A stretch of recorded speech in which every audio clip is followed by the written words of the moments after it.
Blog Talk Radio.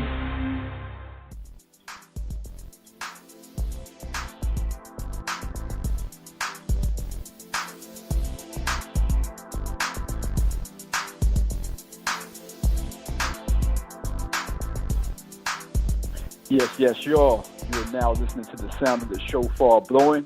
The shofar is a ram's horn that is blown to inspire the people to do their thing. And the shofar is blown to coordinate a king or a queen. And today the shofar is being blown to call men, and specifically young men, to be the best version of themselves. This is Faux Show Holistic Health on Blog Talk Radio, and I'm your host, Shophar, from Faux Show Energy Work. Today my guest is Michael North. Michael North, funny story, I went to see this brother speak at a university, and when I got there, got there a couple minutes late. The sign on the door said that, filming in process. So I figured that I couldn't even go in the room. So I didn't even try to go in or whatever. I stood outside, but I was determined because my lady had told me about this brother. And reading up on him, I was like, this is a dynamic guy. I got to meet him. So I stood outside and waited, for the meeting to be over. I got in there, and they were like, oh, you could have came in quietly. I'm like, yo, the sign should have said that. But anyway, this brother is a single father. He's a Muslim. He's a former gang member. He's a poet. He's a writer of love, life, spirituality, human relationships, and the author of The Naked Soul of a Bearded Man. So, I want to go ahead and bring this brother on. Brother Michael North, are you here? Yeah, I'm here. Thank you. Thank you for that intro. I appreciate that. No question, man. No question. I really appreciate you, taking the time to reach out and make this happen. Absolutely. It's my pleasure. Thank you for having me, brother. I appreciate you. Like I told you, family, I know that the message that Michael has is very potent. And as y'all know that tune in regularly or whatever, and for those of you that are new as well, I always like to give time at the end for the person to give a little bit of the information about how you can reach out to them and get more information about what they're up to. But as far as their hero or heroine backstory, I'll put the links and everything there for you so you can go and do your research on that as well. But, Michael, I just want to go ahead and jump in because we only have a half an hour. So, the conversation may flow in different ways, but the main message that I was trying to bring out today is a message to young men. And so I wanted to ask you, because I post on Instagram and everything, and I love what you post about.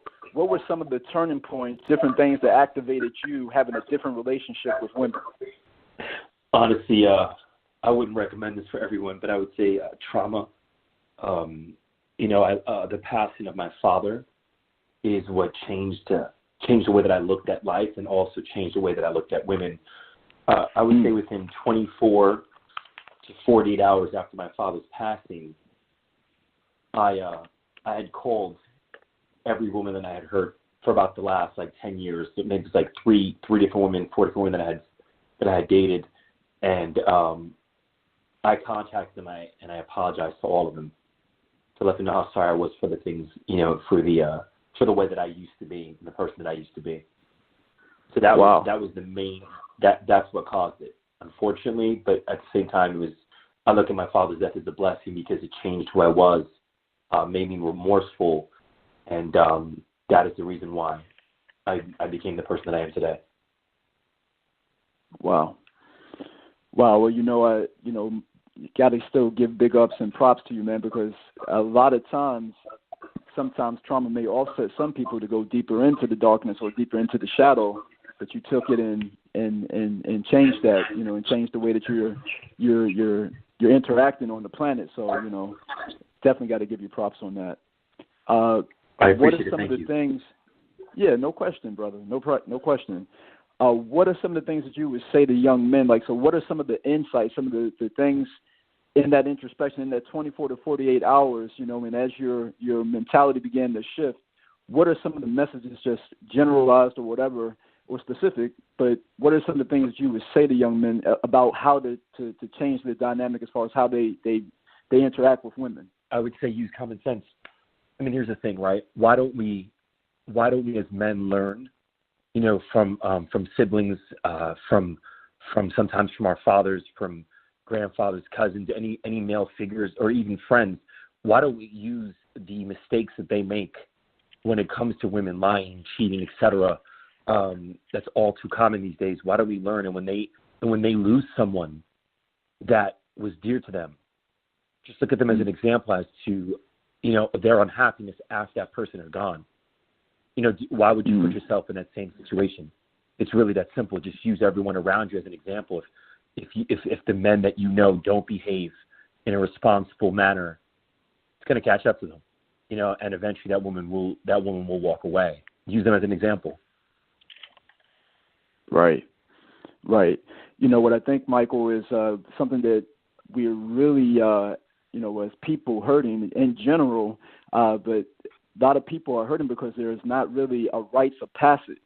There's not a rites of passage that, these things back in the day, there would be a whole ceremony. People will go into a trance, or prayer was done to help impart young women and young men with wisdom so that they didn't have to go through the school of hard knocks, and basically repeating a lot of, like you just said, a lot of the same mistakes that the older generation did, as opposed to actually being able to intuit and know within their spirit and not have to go through the same things and actually be able to be at a higher level of human evolution. So I think rites of passage is something that we're really missing out on.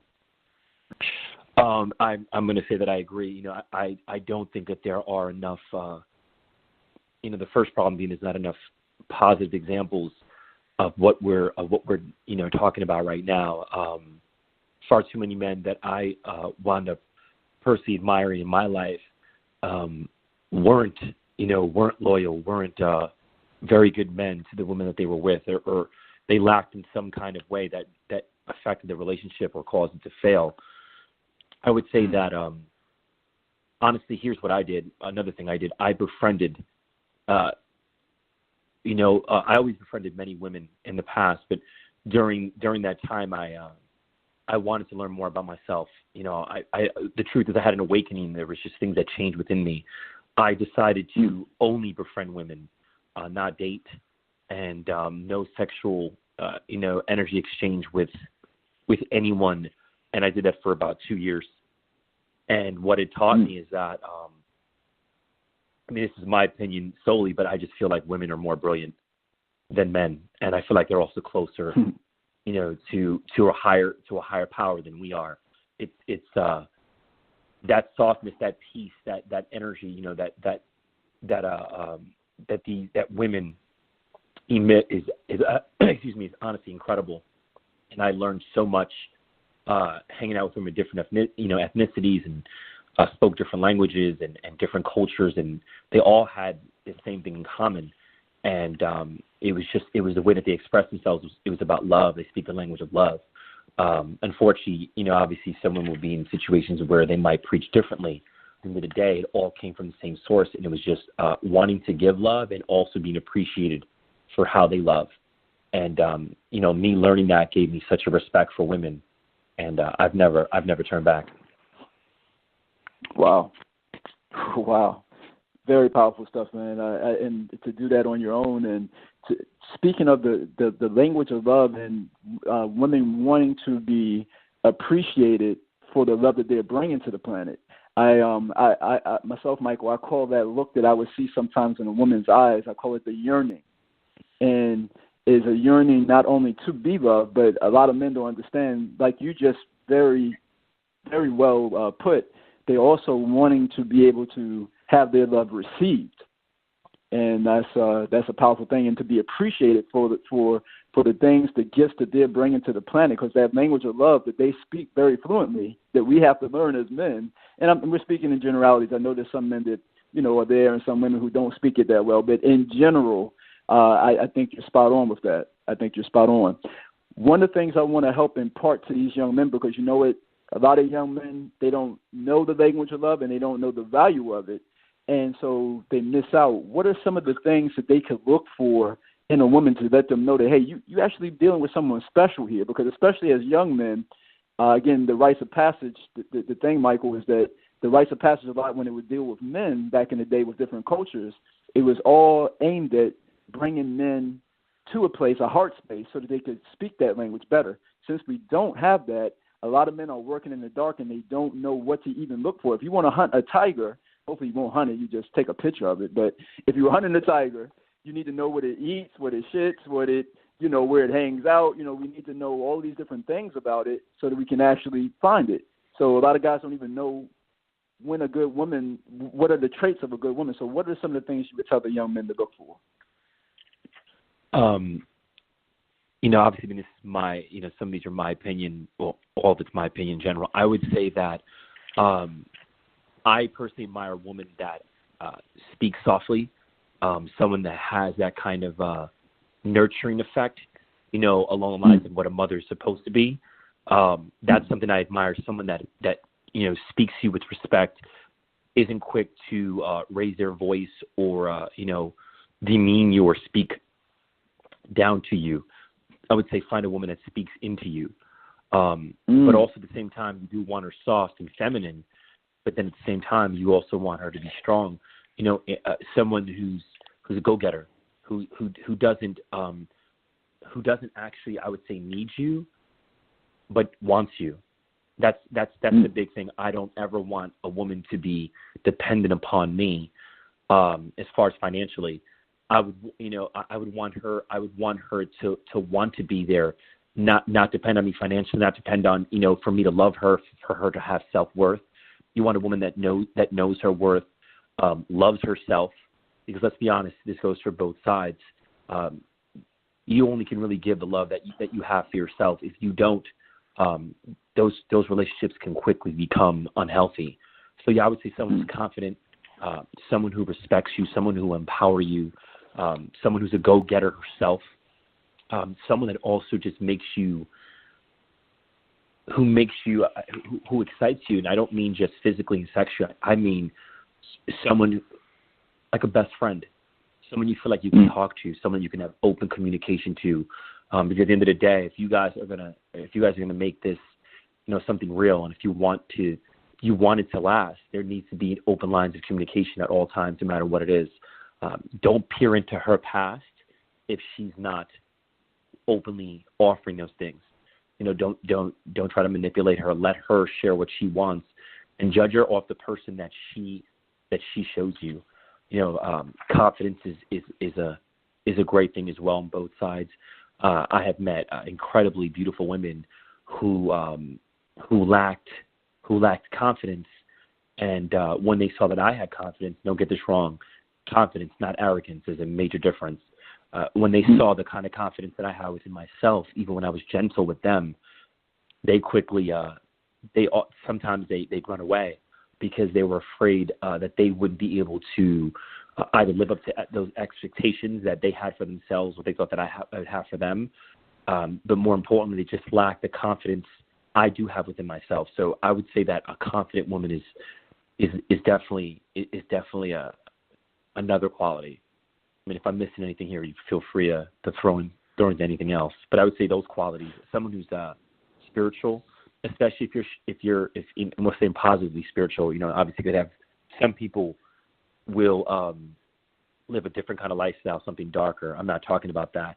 Someone who believes in a higher power that shows humility and humbleness. She can still be confident, but still no humility. Those things are also very attractive qualities.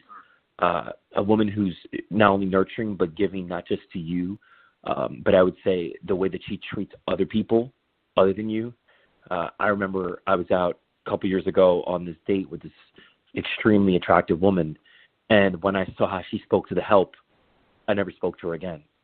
So how she treats others, strangers, people that offer her no benefit, that should determine what you want from her as well. Because if she can treat people like that, for really no apparent reason, that's not the kind of person you want around you. So I would say being woke, believing in a higher consciousness, also someone who brings out even a softer side of you, someone who can help calm you if you're ever feeling some kind of way. So these are things I would say that I definitely require and desire in a partner. Wow, I love it, and I think that's there's so much there that you just said that for young men to and young women that they can listen to develop those traits in themselves as well. But as far as young men, like to see like some of the things that perhaps they might want to think about value. And like you're saying, this is just you and my opinion. We're just two brothers sharing our opinions, but it's just something to maybe think about in that. And I love what you were saying there as far as someone who doesn't need you but wants you, because especially underneath patriarchy, we've definitely created a system where for a long time it was doing everything it could as far as not letting the women get education and all these other things to kind of make the woman dependent on the man in a certain way. So I love that you said a woman who doesn't necessarily need you but wants you. That's a huge difference. And then also another thing that you said, I mean, so much you said, Michael, stood out, but another thing was someone that speaks into you. Can you elaborate a little bit more on that? Okay, so one of the things that I've learned to do, especially after my awakening, is I wanted to be treated the way that, I would treat them the way that I want to be treated. And that also kind of rolled into the way that I speak to people. I don't speak at them. I speak into them, which means I empower them. It's not what you say. It's how you say it. So you can say, hey, you're beautiful, and they're like, oh, I don't feel beautiful. And then you can deliver another way. For instance, you can say the same statement, but you can say, hey, listen, I don't say things to make you feel better. I say things because of the truth, and you really are beautiful. It's why I'm so attracted to you. It's why I'm so attracted to you physically. It's why I'm so attracted to your energy. Do you see the difference there? That's the kind of thing that you want from a partner, someone who empowers you, someone who reminds you of who you are when you're not having, when you're not vibing, you're not vibrating high that day. Someone who reminds you of how amazing you are. So that's what I mean. She should be able to empower you just as much as you should empower her. That someone who respects you. That's another big thing. I would say someone who speaks into you and someone who respects you. Here's a big one. It's easy to do that when you're with a partner that you admire. Why would any of us be with someone that we don't admire? That's another key thing. Make sure she admires you, and she reminds you of that fact. Listen, some of us or many of us don't need the compliments as or desire them as much as some women will, but men deserve to be complimented as well. From things such as just the way you look to how intelligent you are or what you mean to them. So be with someone who reminds you of your worth to yourself and your worth to them. I would say that if you want to break it down in the most simplistic terms, I would say it would be that. That makes a lot of sense, bro. Wow. Family, listen to that, rewind it, you know what I'm saying? Take in what he's saying, really take that into your body, feel it in your body, breathe that in, because that's some serious gems and some serious, precious stones there for us to take and go forward with. Wow. So all of that being said, Michael, okay, so the guy knows what to look for now. He knows what some of the things that you said as far as the things to look for, and look for someone who they admire. I think that's huge, actually, because, why get with someone that, let's say if they're a singer, but you don't really like their singing, you don't like their songs, and you don't really think they have a don't fake the funk on that. Like, so really being with someone that you admire and that you believe in and everything, I think that's huge. So guy does that. What are some of the things now that a young man needs to do to show up? How should he treat the woman? What are some of those things? How we should treat them? Yes, in your opinion. Exactly the way that you'd want them to treat you. Listen, empower her.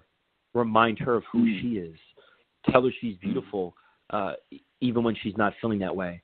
Any time of any time of the day, any month, send her random messages. If you're not someone who's financially able to do that, all as far as sending gifts, message her, let her know, make the effort to show her how important she is to you. Speak to her with kindness. When she's upset with you or you're upset with her, don't raise your voice. Don't make the mistakes that our parents made. that many of our parents have made. You don't want her to ever question how you feel. And that's one of the things that I do personally. Someone could upset me, very much so, and I'm quite calm with how I approach them. I never want them to feel threatened, like I'm just going to leave just because you said something I didn't like. Right. So you want them to be reminded that you're still going to be there, but you're not going to be taking crap from them as well. So someone who you definitely have to take over the role in a sense, for lack of better words, that even their father did if they had a father. Make them feel safe. Women love to feel safe. Remind her of her intelligence. Indulge in intelligent conversation. Tell her the things that she doesn't hear every day.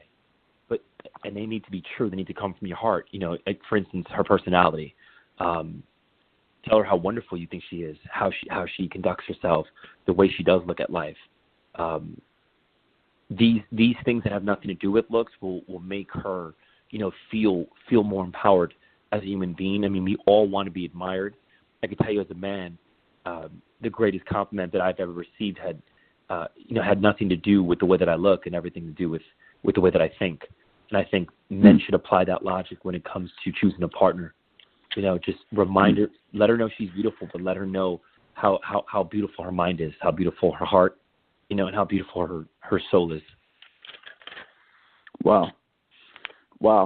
I love what you're hitting on there, Michael, because these things go beyond or bend the current SOB, the standards of beauty that are kind of been put out there for young people, to both men and women, to believe that a woman needs to be certain things in order to be beautiful, and you just taken and kind of blown it up and expanded upon those by even incorporating her heart, even incorporating her mind in that assessment of beauty. I love Absolutely. it. I love Absolutely. it. Time goes by fast, bro, and we're under 10 minutes already. And I would feel remiss if we don't go somewhat into sex a little bit, because especially for a young man, the loins and that primal urge that we come to the planet with, and nothing wrong. That's been demonized, and there's nothing wrong with that either. But the man's journey, I think, and a lot of times is to have that primal energy, but then also, like you spoke about earlier, learn how to bring the heart online. So let's talk a little bit about love and sex. I saw one of your posts, you had posted something where it said something to the effect that the best sex that you ever had was when you were in love. Can you speak a little bit to that? Honestly, that's a fact. I've noticed it's interesting. I would say the proper word is you did say primal, and that's the thing. You're right. You are allowed to feel that. Don't be ashamed of that. But I've noticed that even through situations that weren't as serious as say, emotionally, but definitely had an incredible connection, I was easily able to compare that, and I can recall that the most incredible relationships that I've ever had, and incredible sexual relationships that I've ever had were with the women that I was in love with. The physical and sexual attraction was already there. You want to be on the same page. That's the most important thing. You do want to be on the same page with the same kind of person sexually. I've heard too many situations where unfortunately one person is lacking or has different desires. These things need to be, again, go back to communication. But you need to first be with someone who's as willing and as open as you are, because that is a big deal. It becomes a very, very big part of a relationship, especially obviously with marriage. But that emotional sense, that respect, and that love, it just makes that intensity and that passion and even that hunger that much more beautiful. It's incredible. You wouldn't think the two can go hand in hand from the way that a lot of these men are taught in society. But I'm telling you from experience, the women that I've admired and I've been in love with and still had that insane attraction to, it didn't go away. In fact, it became more intense. I desired them more once I was in love with them. I felt a closer energetic connection with them. My emotional connection to them was so strong, and then the sexual the sexual desires became even stronger because I felt more vulnerable. I felt more trusting, which then in turn made me feel more attracted to their energy and who they are physically. So that emotional connection actually intensified the incredible sexual connection that I had with the woman that I was in love with. Wow. Amen. I can speak to that as well. I know that I saw recently the brother Dwayne Johnson, The Rock. I saw an interview with him recently, and he was just talking about how, again, the same thing that you just said, that sex for him is definitely better with connection. So take our words for it, young men out there, and this is a journey, but I believe if you listen to what Michael is saying here, I believe that you'll find it to be true. That's why I like to use the acronym, Michael, SEX, Sensual Emotional Exchange, because the senses is just the body part of it, but then the emotional part of it is the love and stuff that the woman is bringing to the table, and us as men being open in our heart area to receive it. And when we do that, like you just said, there's such a powerful connection, and it just makes the sex even better. You know what? We're under 5 minutes, and I always like to give time to make sure that people know what you have going on about your book or anything, any of the other endeavors, and how they can just, if they're interested, they can find out more about you. So let's give you some time to do that. Oh, absolutely. Most of my writing you guys can find online on social media. I would say Instagram being the main focus. Michael North on Facebook, but Instagram, it's The Real Mr. North. That's The Real MR North, where you can find many of my writing. Anything with my tag, I wrote the quote, but I write all my commentary, etc., which is how I've kind of grown in size there. I would say definitely check my stuff out there. I do also offer private counseling as well, and relationship advice, etc. So that's been a great thing for me out here as well. So they can get that information. They can contact me through my website as well, therealmrnorth.com, and my email is info@therealmrnorth.com. So those are ways that people can contact me and have direct discussions with me as well. And Instagram is definitely where you'll see, my work showcased. Very powerful. Wow. And, family, definitely, again, we thank you. First off, Michael, we thank you for making yourself available and being part of the show, and definitely spreading the love and wisdom for people. Definitely heartfelt, man. Appreciate you. Oh, I appreciate you having me. Thank you very much. No doubt. And for family, those of you who are listening, again, thank you for tuning in. This is Faux Show Holistic Health on Blog Talk Radio, and I'm your host, Shophar, from Faux Show Energy Work. Keep shining. Peace.